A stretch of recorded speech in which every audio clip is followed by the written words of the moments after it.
Hey, indie filmmakers, I'm Griffin Hammond. I'm Nick Bodmer, and on this week's episode, we talk about shooting HDR video and the new Final Cut Pro 10.4 update. Plus, your questions about protecting a camera in the snow, losing YouTube subscribers, and when to replace your SD cards. Griffin, have you lost all your YouTube subscribers? No, but someone else is losing them. We'll get to that question. You made me worried. Yeah, no, it's not about me. But hey, Happy New Year. Happy New Year to you, sir. We made it another trip around the planet. Yeah.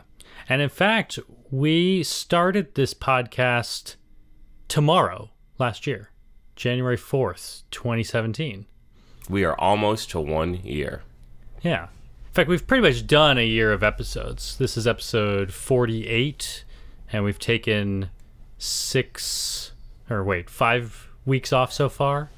Okay. So yeah, we've done it. We've 1 accomplished year. a year.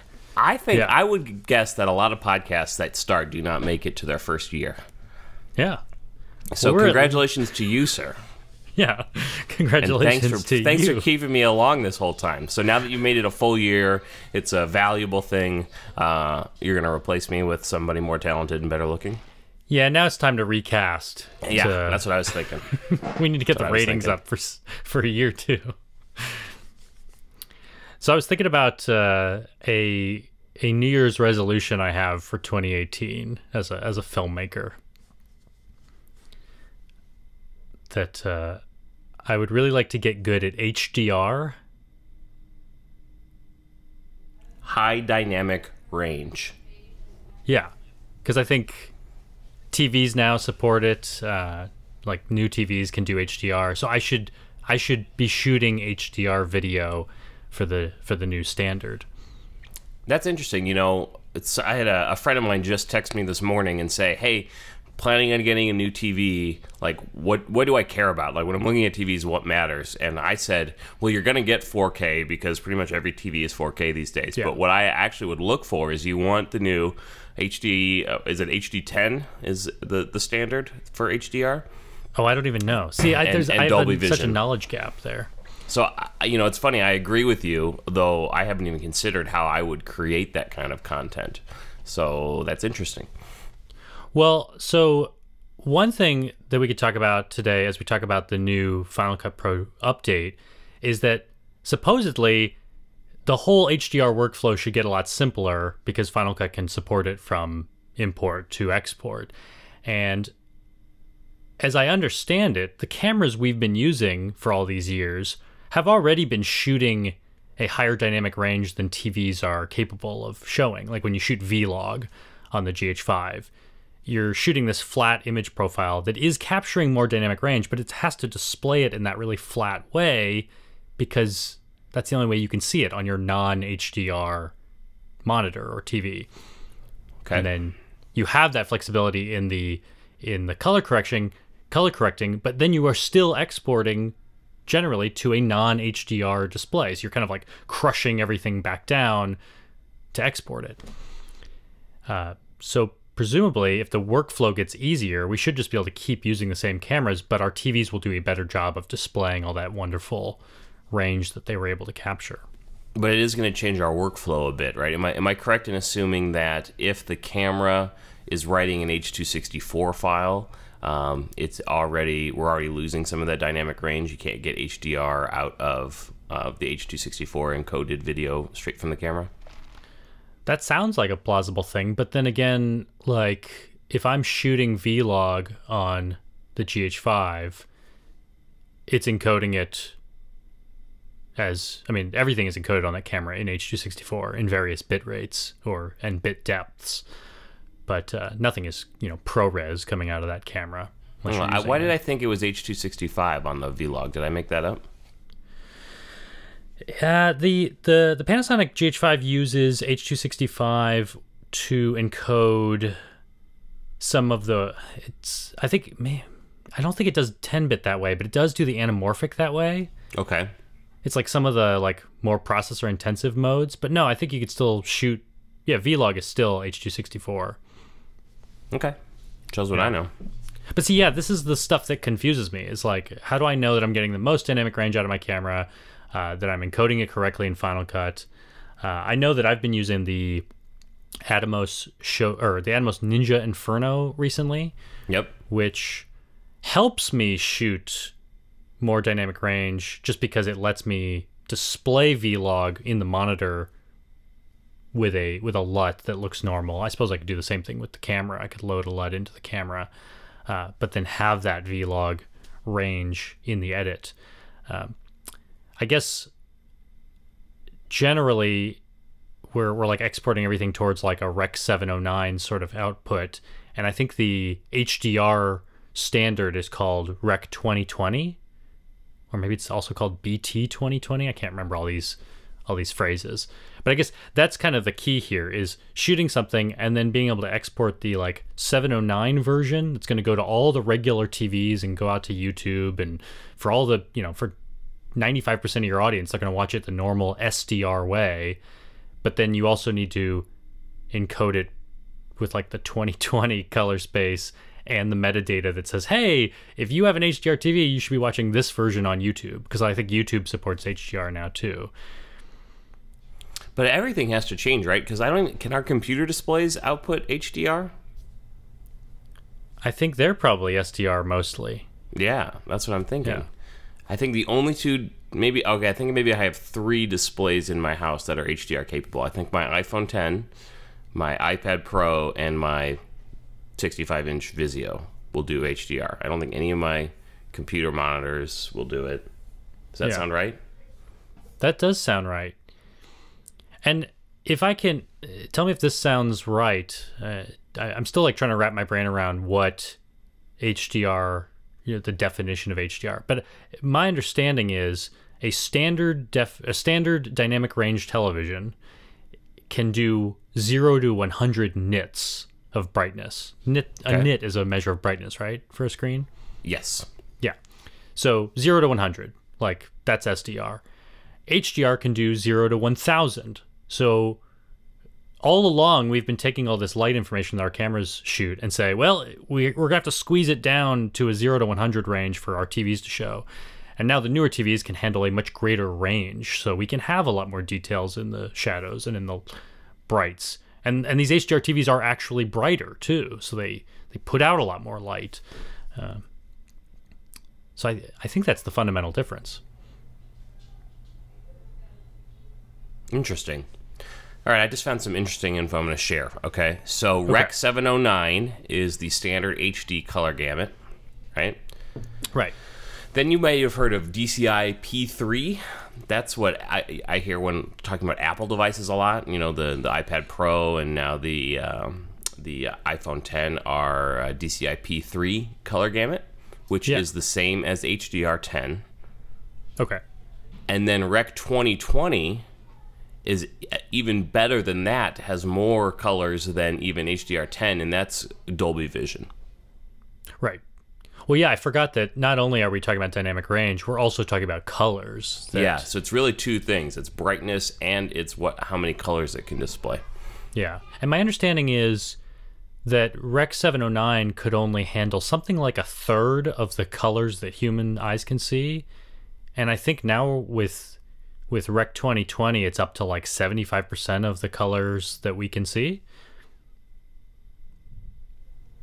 Yeah, I don't know. That I was looking at some like I was looking at one of those charts that's like, here's the whole, it's like this curving triangle kind of thing that shows the colors the human eye can see, and then you draw a little triangle in the middle, and that's what Rec 2020 is.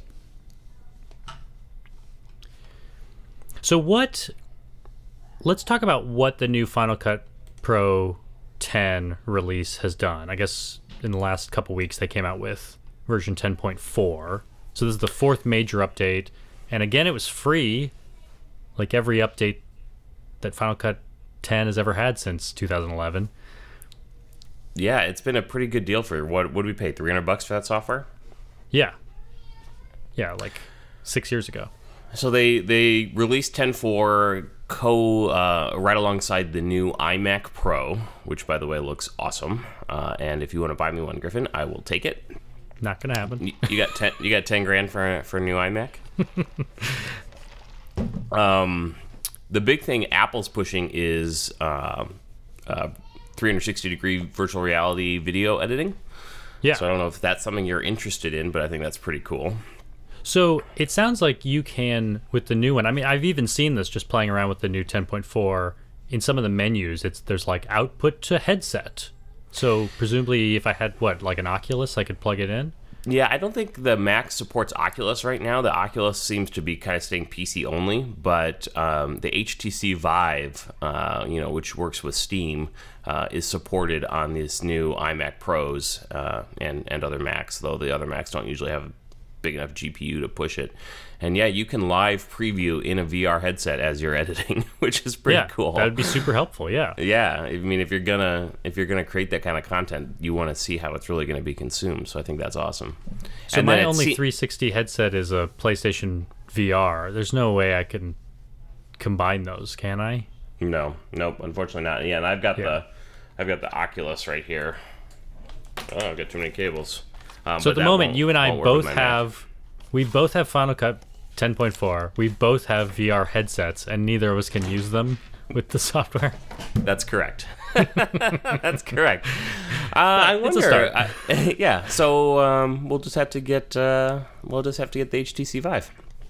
And I have noticed, just going through the software, all over the place there are places where 360 video has come in. Like in the settings for a video when you're importing it, you can tell Final Cut, is this monoscopic or stereoscopic?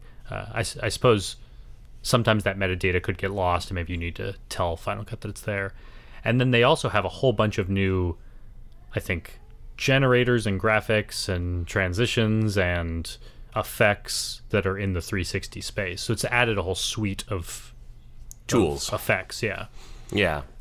It says place any graphic, still, or video into a 360-degree project, then reposition and resize to fit perfectly into the 360-degree scene. So that's important, right? If you want to be able to create professional content, you need the ability to put titles and bring in other content and size it in the world that you're creating, right?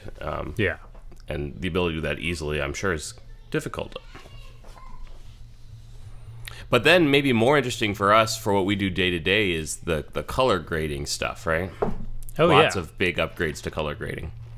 So I've always been pretty happy with the color tools in Final Cut, but they weren't up to the standard of like professional colorists. Like I got used to the color tool that I guess they call it the color board. Mm-hmm. And you can change your saturation, you can change your exposure, you can mess with the color shift in the midtones, highlights, shadows. That all worked for me. But now there's like 3 new additional options on top of that are more aimed at professional colorists, or the kinds of tools they would expect. The big one for me that I'm excited about, and I've been waiting this forever, is manual white balance with an eyedropper. Yeah. Which I have wanted for so long, because I'm so bad, I'm always color grading, and if balance color didn't work just auto-magically, I'd have to go in and grab the midtones and bring down the yellow a little bit and just try and eyeball it, and I never did a very good job. So I'm really excited to see that. I always like eyeballing it. I kind of want that control, but it is nice that, now your options are, you can still do automatic white balance. Again, highlighting the difference between your editing style and mine, where I want to be done as quick as possible, and you want it to look good. I don't know. So it's the same feature. You still just go to balance color, but then you switch it from automatic to white, like eyedropper, and it gives you an eyedropper. You could select something on screen that's white. You also now can put in LUTs, which that's important for you if you're going to be doing be shooting vlog, right? Well, you already, the way you would do it before in Final Cut was through third-party tools. People would make plugins that let you load LUTs.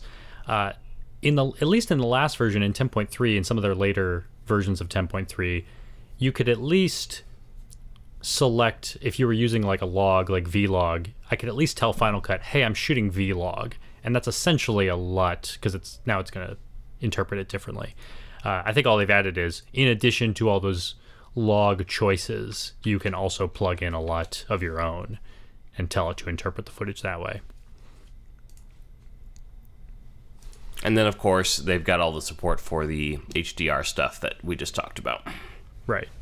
So I read a press release from Atomos, and I didn't quite understand it. I need to learn more about HDR, but Atomos was kind of excited. They're celebrating the HDR features in Final Cut, pretty much saying, well, now with our tools, with our Atomos recorders, and with Final Cut, you should be able to acquire the footage, send it into Final Cut. It already has the metadata that it knows it's supposed to create a 709 and a 2020 version. And apparently you take it all the way through the edit, and when you export, the metadata is like embedded in there. I'm not exactly sure how that works, but it kind of made it sound like it should be easy to upload things to YouTube that you've edited, and it will have an HDR version and a regular version. So do you intend on buying an HDR monitor? Well, I have the Ninja Inferno, which can... Oh, you're talking about like to actually... I'm talking about for editing, yeah. Yeah. If you're going to be editing HDR content, don't you want to be able to edit in HDR? I don't know. Probably, yeah. Well, actually, I mean, I almost care less about the editing side. You know, I could still use tools like waveforms and things. Presumably, you could edit HDR without ever seeing it in HDR. What's exciting is to be able to actually see the finished product on a TV. Wouldn't that be like editing color in black and white and just being like, the colors will be fine when it comes out the end? I don't know. I mean, if you're good enough with the tools, if you know how to read a waveform and the vector scopes and all that, I love suppose trying you to could. get you to spend money. It's fun. Well, I figure like that's what I'm saying is like if I was going to spend money on something, I think the TV would be the first thing. I'd want an HDR TV. You don't have an HDR TV? No, I don't. I have a Panasonic 37-inch, I think it's a 720 television from like 10 years ago. Oh my gosh. And I have a projector that's 1080. Which you don't even use a screen for. You just throw it up on your wall. Yeah. Griffin is not what you call a pixel peeper. No. In fact, I kind of feel like sometimes I feel myself when I'm editing kind of recognizing the trend that everyone's watching stuff on mobile and just knowing that my stuff is going to be watched on these very small screens. And so a lot of times I'm editing in a very small screen on a laptop, and sometimes I'm not even blowing it up all the way because I just know like this is how it's going to be consumed. That's funny. So, are there any other features that jumped out to you? I guess now we know it supports H.265. Big for pros like me and you. You can now import your iMovie projects directly into Final Cut Pro. That'll be useful for someone. HEVC is now supported. H.265. Import, playback, and editing. So that's big, especially now that iPhones are recording in that format. Right. We were talking about that a few weeks ago because I was shooting some of that anamorphic 4:3 mode on the GH5, which does encode in H.265, and I was having to transcode all of it in edit ready before I could bring it into Final Cut. But now, presumably, Final Cut 10.4 can just play that stuff natively. Couple other little points. Optical flow is now faster using Metal 2. That's one of their low-level graphics frameworks that Apple's created. So that'll be interesting to see how much faster optical flow is. That's kind of cool. Yeah. And wow, this is not a little thing for me. Support for NFS-based libraries and media. So that is big for when you're working with a NAS, like I always talk about. Before, it has not wanted your libraries to sit on an NFS share. It had to be on a CIFS share or like on a mounted drive that looks like a local drive. So supporting an NFS library is going to make life a lot easier for those of us using NAS for their storage. So that's actually really cool. Yeah. Well, and for me, one thing I was hoping that would happen was I was waiting for 10.4 to come out because I was having this big problem on my new MacBook Pro in High Sierra. Final Cut was just like freaking out. It was unstable. Yeah. Yeah. I was getting this big red box all the time. It was taking over my whole timeline, and it was just acting really strange. And luckily, I'm happy to report that that is gone with Good. with 10.4. Yeah. The only problem is I am having a new problem though. It's not as bad, but it's still pretty annoying. It's that maybe 1 in 3 times that I open the software, it acts like it's brand new software. It pops up the little screen that says like, welcome to 10.4, these are the new features. And then sadly, all of my preferences are gone.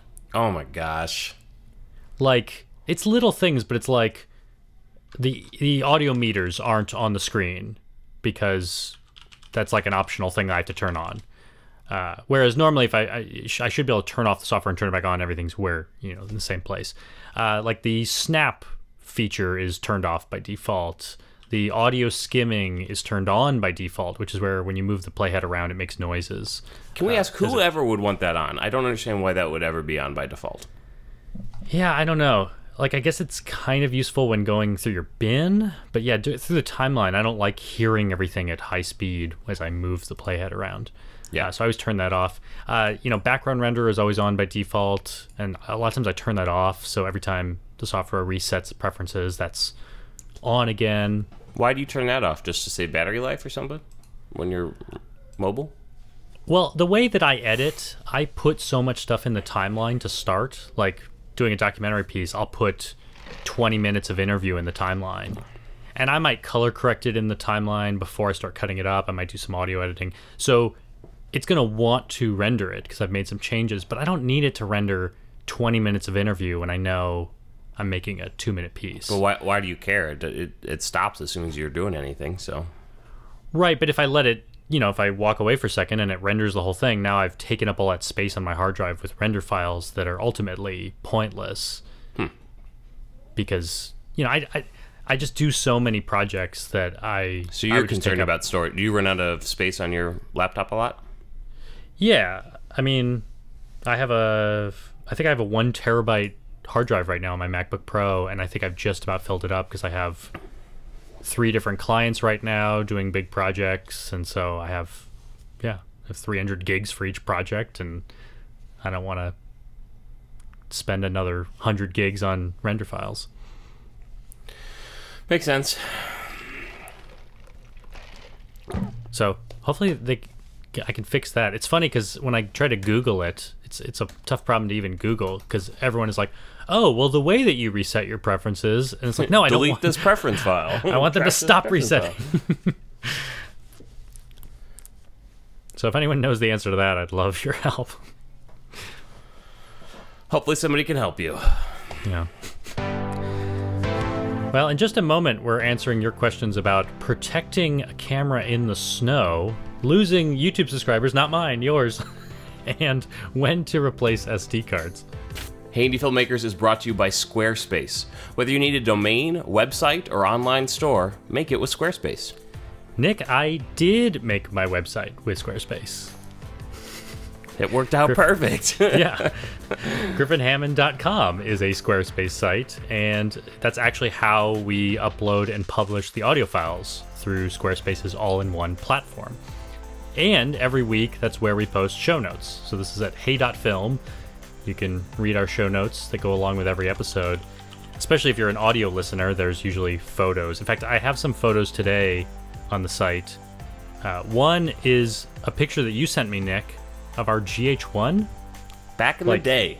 That must have been right when we first got it. So it's rigged up with the ultra compact rig.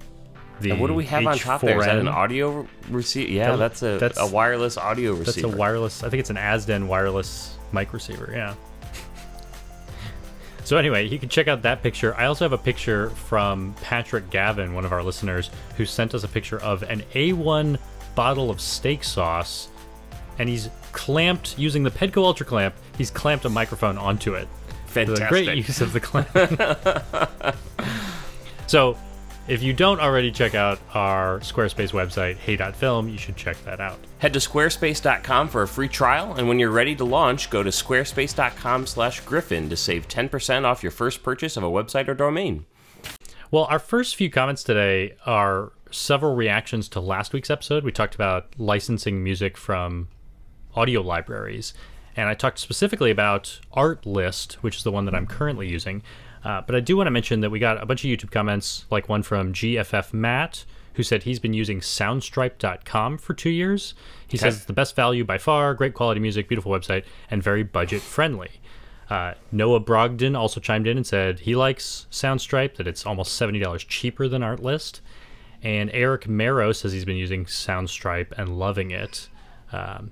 So we did get a bunch of people chimed in with the libraries they use, but I just felt like we got a lot about Soundstripe, so I'd throw that out there for anyone that is looking for one. Okay, well, let's check that one out. And then related to that, we got a YouTube comment from Gene Siggy, who was wondering, why don't you use Filmstro Pro?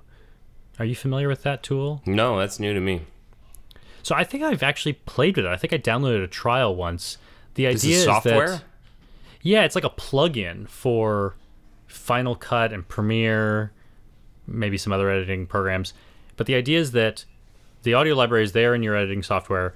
You throw it in the timeline. I think it auto generates the length that you want.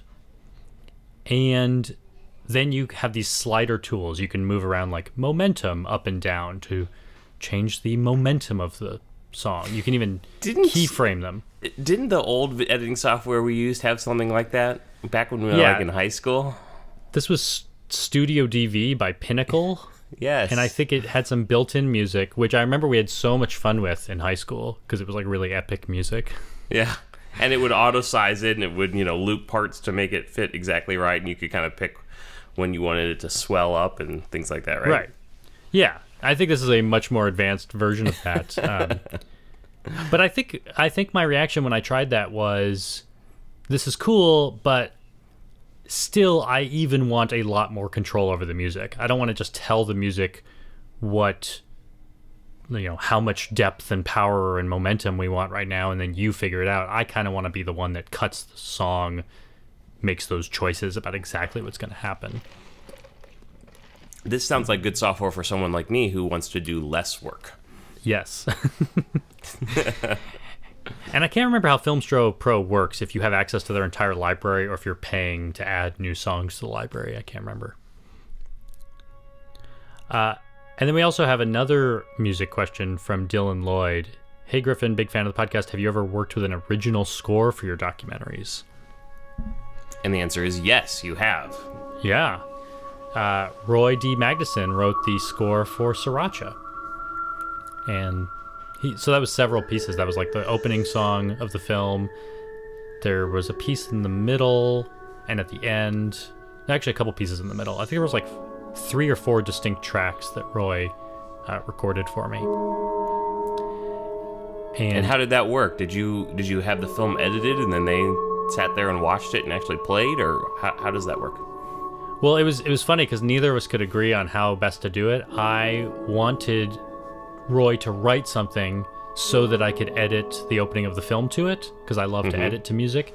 And he was like, no, you should edit something so that I can write some music to it. Which, he's right. That's the way you do it. But I don't know. It's like, you inspire me. No, you inspire me. We're both so inspiring. So yeah, what I ended up doing was kind of editing a rough version. Like, I think this is generally what this is going to look like, and this is the kind of feel I want. I want it to be very driving. I kind of need a beat, kind of a driving So did you rhythm. pick some temporary music to edit to kind of help you with that process, or did you just edit in silence and hoped it No, turned you know out what? okay? I think I did edit to... last week I talked about one of the Creative Commons artists that I like is Chris Zabriskie. And so I threw in one of his songs. He's the same artist that did the trailer music. In fact, I might have used the trailer music for Sriracha in the opening scene just to have something to edit to. Interesting. And that probably did inspire the idea that I wanted this really heavy rhythm. But I also had a lot of machinery, so I just knew that the rhythm of the machines needed kind of that driving beat. We've got a YouTube comment from Matter Graphica. Hey guys, could you explain all the different terms like ProRes and H.264? Or what are they, and when does it matter which one you choose? Let's say for someone who shoots video and all he knows is that it records in MP4 or MOV. Our good friend containers versus codecs. Well, yeah, we were just talking about H.265, which is a codec. Yep. So it's the way that the video is encoded. But then, yeah, you explain containers. Containers are really just the metadata and the way the file is written to disk, but the actual codec is really what's more important. So you've listed two there, ProRes and H.264. Of course, there are a million different codecs, but those are two very common ones we use as video editors. And the difference between them, they're both used to encode video. ProRes does less CPU work and has a bigger file. So it takes up more bytes to show the same video, and the computer's processor doesn't have to work as hard to play it back because it's basically exactly how you want it. In fact, that's one of like the selling points that Atomos talks about, is one of the reasons you would want to use their recorder to record ProRes, which the recorder can do, the camera can't. The camera does H.264. Their selling point is, well, this will be easier on your computer to edit. Yep. So bigger file size, so you need more space, but it's much easier to edit and play back while you're going. H.264 compresses that data down to a much smaller file size, but it takes a lot more processor power both to encode it and to play it back. So when you're editing a bunch of H.264, you'll see your processor usage is much higher, and maybe you can't play back everything at a constant frame rate, whereas with ProRes you could. So it's really the question of what's more important. Do you need to save space, like you're writing to a small SD card? So that's why you want H.264 on the camera, or on your big computer where you have so much space, you'd rather make it easier on your computer to play back and edit, so you do it in ProRes.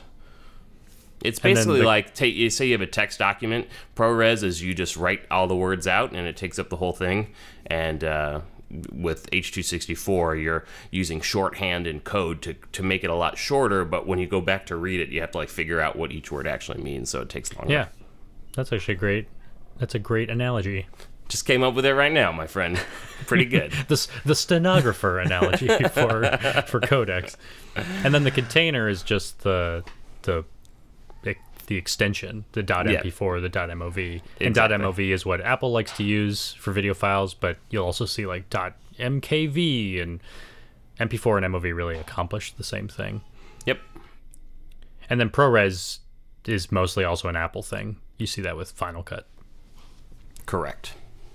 So I think a lot of, like, if you're an Avid editor, you'll see like the DNxHD codec, and that's probably written to either an MOV or an MP4 or something, or I think that oftentimes that could be an MXF for MKV file.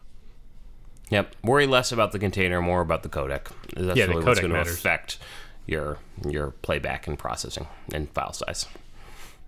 Well, and a trick is, like, some websites may say that you can't upload an MOV, but you can upload an MP4. Sometimes I've literally just changed the extension from MOV to MP4, and suddenly it works on Twitter, for example. Magic. Here's a message that I got on Twitter. He says, let's see, I didn't even say who it was, but he loves the show. Happy holidays to you both. Wondering, how often do you replace your SD cards? Do you retire them? Have you ever retired an SD card, Nick? I mean, for me, really only once they become so small they're useless because things have just gotten bigger, right? Or I have had a few fail on me, and so then obviously I retire them. But no, I use them until they break or until they're just too tiny anymore. You know, I get a new camera, and like now I'm shooting on 32 and 64 gig cards, so I don't really use my 16 gig cards anymore, except for like audio recorders and stuff. But I still have them all. I haven't gotten rid of them. That's the same with me. I had a bunch of like 16 gig Transcend cards. I still have them, but I just don't use them anymore because now I have a bunch of SanDisk Extreme 32 gig cards, and those have worked really well for me. In fact, I have one card that's also 32 gigs that is not a SanDisk, and it failed on me on a shoot recently. Like, I was shooting 4K 30, and it would record for a minute or so, and then it would just stop. So I guess I'll just throw that card in the trash. But otherwise, I do not have like a scheduled replacement plan for my SD cards. Here's a question from Mark on Twitter, wondering how to secure your mic to your Zoom recorder when shooting dual system audio. I don't usually actually connect them. A lot of times I like the fact that they're separate. So sometimes I'll just throw the Zoom recorder on the ground during an interview and my mic is up somewhere clamped to something. Or I'll clamp the audio recorder to the tripod. But usually I'm not connecting those two. Yep, I almost always have my Zoom recorder somewhere else than the mic itself. Yeah, I always think that that's a feature.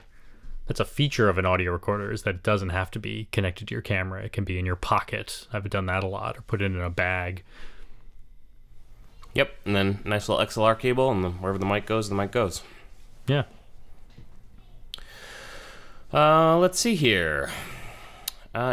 Quick podcast question from Rick on Facebook. Do you use a mic amp? My partner does a podcast and got a ton of audio gear, 2 USB XLR mics. She goes straight into her Mac and it sounds good, but would it be better with an amp? Griffin, what do you think? So neither of us use an amp. I guess I'm going right into my Zoom recorder. You're also going to your Zoom recorder and using that as an interface into your computer. I don't even know why we would need one. Do we need one? We have one, Griffin. There's one in the Zoom. Oh, okay, yeah. The Zoom is the amp. So microphones come in at what we call mic level, which is a pretty low electrical signal, and an amplifier takes that signal and boosts it up to line level for being recorded.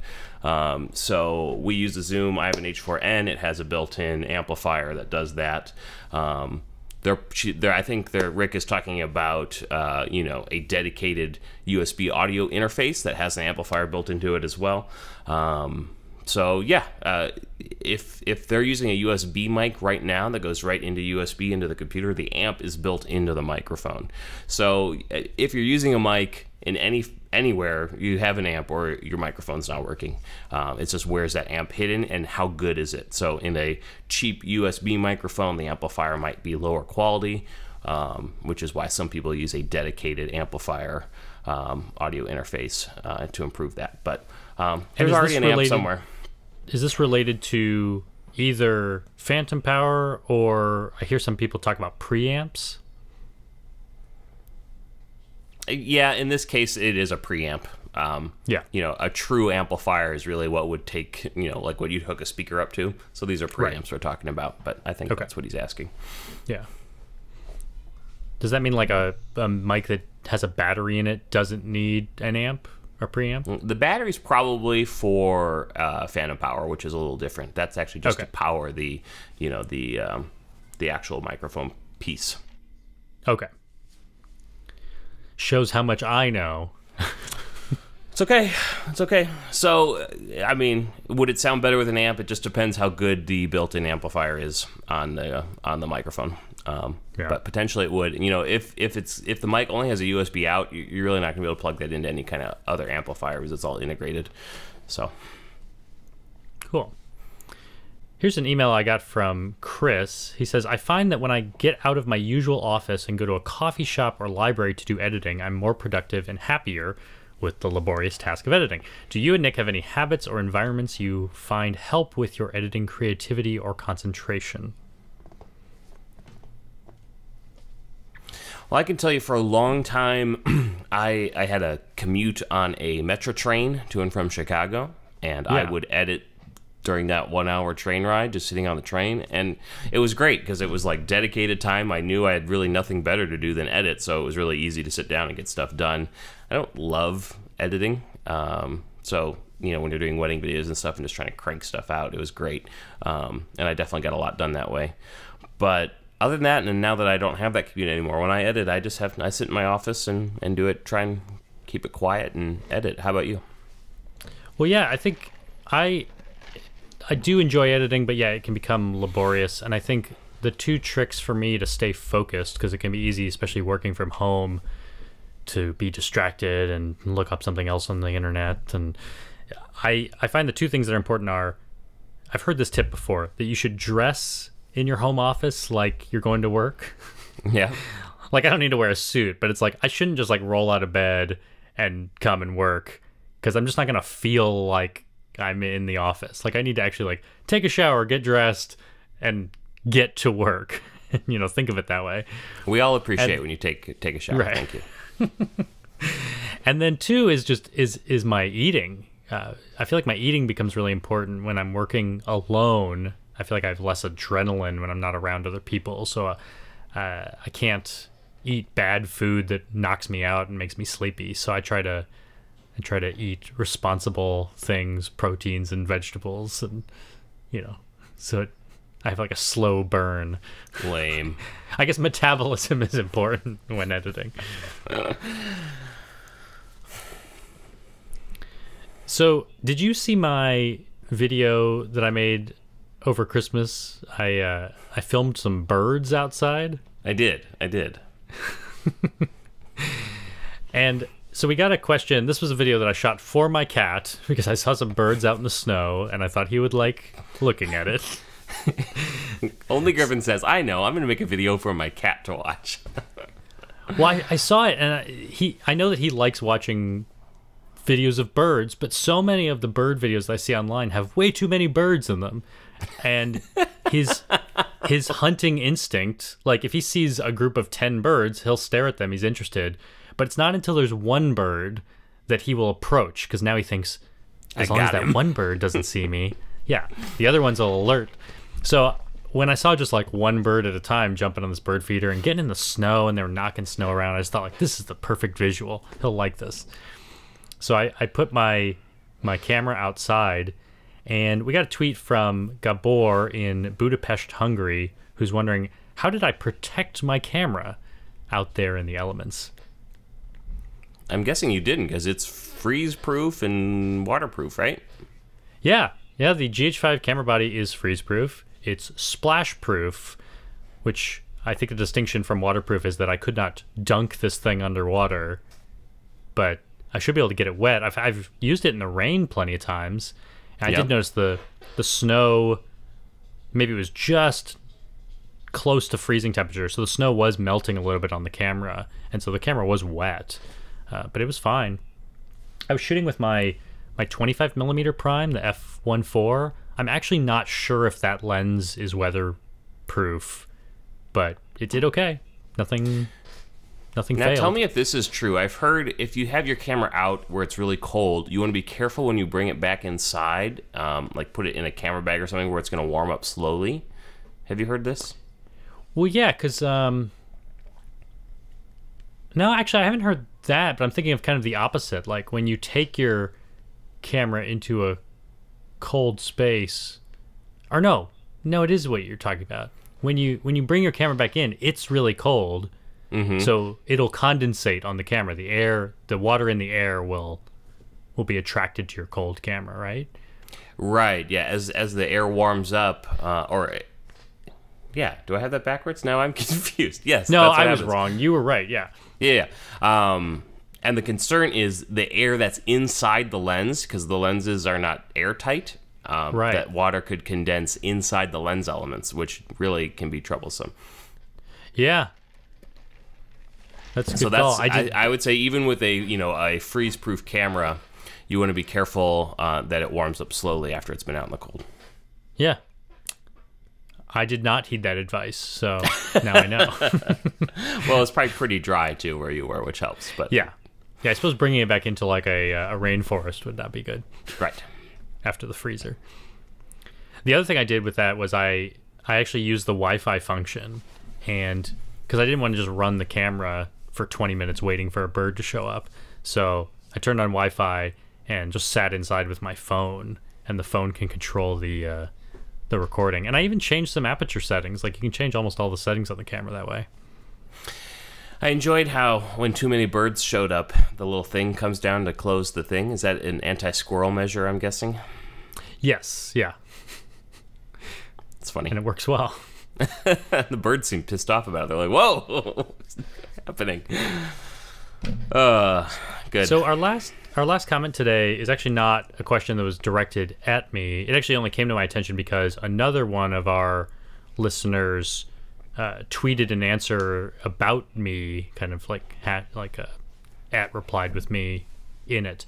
But I thought it was an interesting tweet. The original tweet is from Design Make Teach. He does 3D printing videos. And the tweet is, have to admit, the drop in YouTube subscribers each time I publish a video is a little depressing. In parentheses, people realizing they subscribed for the contest. And so reading through this thread, I realized what happened is a more popular 3D printing guy on Twitter did some sort of contest where he pushed people to another channel to help him build his subscriber base.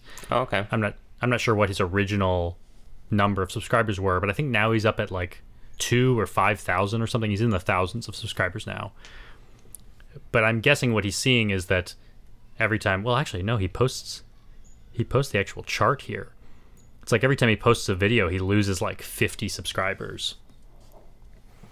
Well, I mean, that does make, I'm sure that is a little disheartening, but it makes sense, right? So, you know, anytime you kind of try and artificially inflate your subscriber count through a contest or something, I mean, I think your hope is to retain a percentage of those people, and understanding not everyone is going to stick around. So I still feel like his total subscriber count is probably a lot higher than it was before the contest, which is probably how you need to look at it.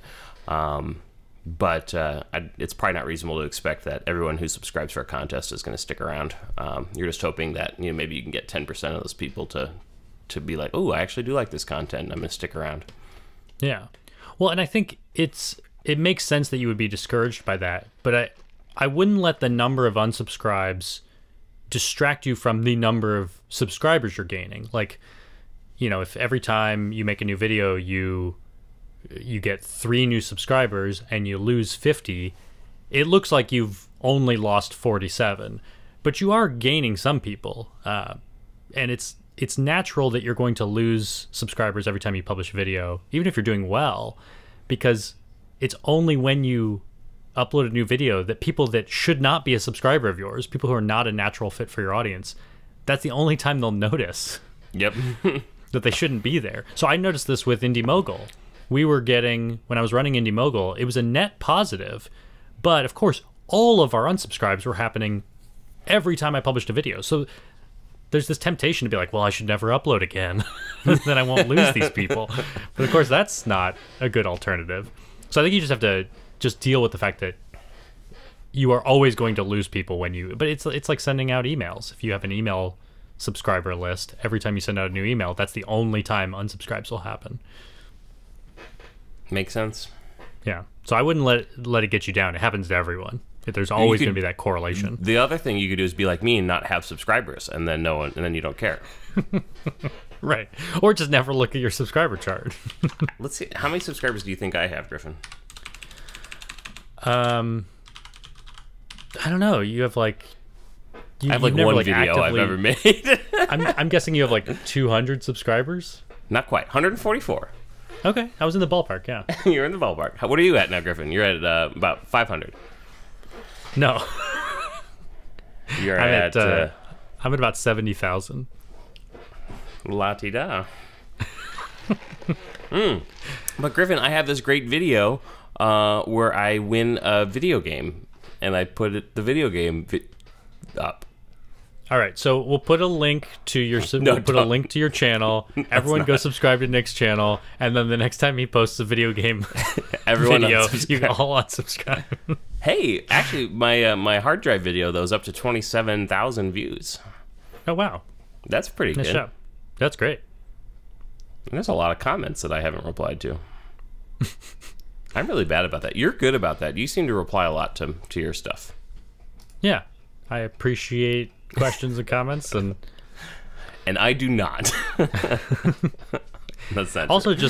just like good social media practice is like, I think on YouTube, every time you comment, it becomes part of the like news feed.